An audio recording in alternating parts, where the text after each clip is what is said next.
Semua bisa kena. Semua bisa kena. Semua bisa kena. Semua bisa kena. Semua bisa kena. Semua bisa kena.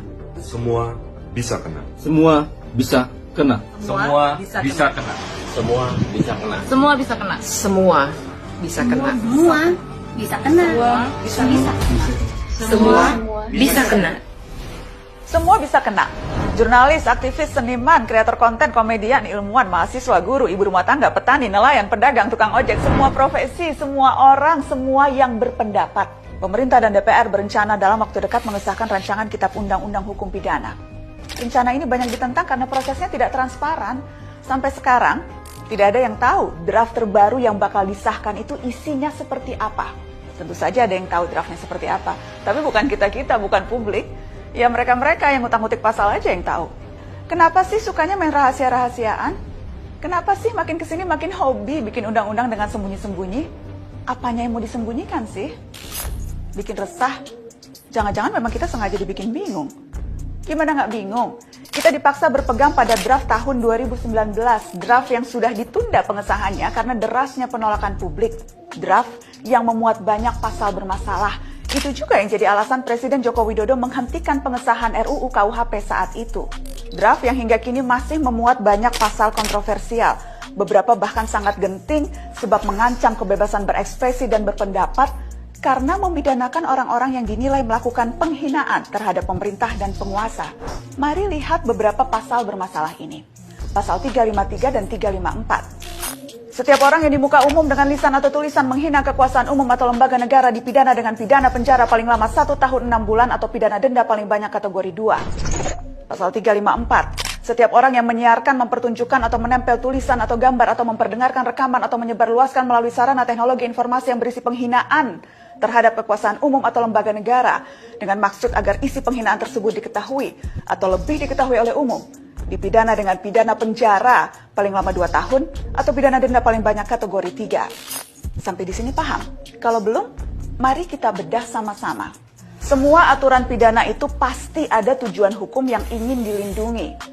Misalnya, melindungi harta lewat larangan mencuri, melindungi nyawa lewat larangan membunuh. Jadi mari lihat lagi pasal-pasal ini, apa tujuan yang mau dilindungi. Di penjelasan pasal 353 disebutkan, aturan itu dimaksudkan agar kekuasaan umum atau lembaga negara dihormati. Oke, jadi tujuannya melindungi martabat penguasa. Dalam hal ini DPR, martabat DPRD, martabat kepolisian, kejaksaan, dan kepala daerah. Padahal sebenarnya, kalau kerjanya bagus, martabat bisa terlindungi dengan sendirinya kok. Tapi oke lah, anggap saja kita ikuti logika penguasa ini. Nah, tujuan ini dalam konteks HAM perlu diuji dan diseimbangkan dengan tujuan lain jika berbenturan. Dalam pasal-pasal ini tujuan menghormati kekuasaan berbenturan dengan melindungi kebebasan berbicara publik. Pertanyaannya, mana yang harus didahulukan? Memang dalam Undang-Undang Dasar dinyatakan hak asasi tertentu termasuk berekspresi boleh dibatasi. Pasal 28D ayat 2 menegaskan hal itu. Tapi dalam konteks HAM, pembatasan itu harus memenuhi beberapa prinsip. Diatur dalam undang-undang reasonable atau beralasan, necessary atau dibutuhkan, dan proporsional atau tidak berlebihan.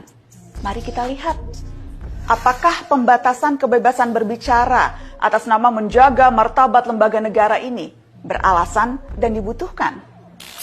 Perlu dibuktikan, ketiadaan aturan ini bakal merugikan lembaga negara dalam menjalankan fungsinya. Satu lagi, apakah ini proporsional? Dalam arti tujuan yang ingin dicapai tidak menjegal tujuan lain yang lebih besar. Dalam hal ini ya kebebasan berekspresi. Ingat pasal 28 Undang-Undang 45 sakral. Kalau kita mengaku sebagai negara demokrasi, tanpa kebebasan berserikat, berkumpul, dan berpendapat, tidak akan ada demokrasi. Yang ada hanya demokrasi di atas kertas. Datang ke bilik suara, nyoblos, udah deh. Giliran lagi janji-janji, malah dipidana.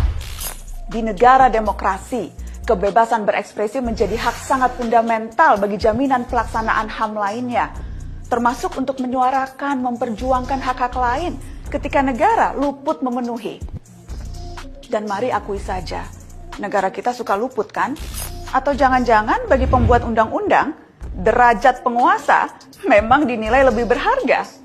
Wah, udah kena kalau gini pola pikirnya. Selain tidak terlihat adanya proporsionalitas, definisi penghinaan di RUU KUHP masih kabur. Apa ukurannya semua ucapan atau tindakan masuk kategori menghina? Lagi-lagi karet. Nggak cukup undang-undang ITE bikin gempar terus. Masih kurang ya undang-undang ITE? Terakhir, kita bicara asas hukum, equality before the law. Semua pihak sama kedudukannya di hadapan hukum. Diperkuat putusan Mahkamah Konstitusi yang menekankan asas persamaan kedudukan antara pejabat dan warga negara di hadapan hukum. Jika warga bisa dipidana karena menghina lembaga negara, apakah pejabat lembaga negara juga bisa dipidana karena menghina warganya secara umum? Sering kan kita dengar pejabat bilang, masyarakat kita masih bodoh, masih malas, kebanyakan ngeluh, bangsa nyinyir, kritik doang, nggak ada solusi. Terus gimana kalau lembaga menghina dirinya sendiri? Perilaku korup, kerja asal-asalan, termasuk bikin undang-undang tidak transparan. Jangan sampai rancangan kitab undang-undang hukum pidana menjadi hewan liar yang sengaja dilepas, menerkam siapa saja, semua bisa kena, kecuali tuannya sendiri. Ini undang-undang atau plester ya?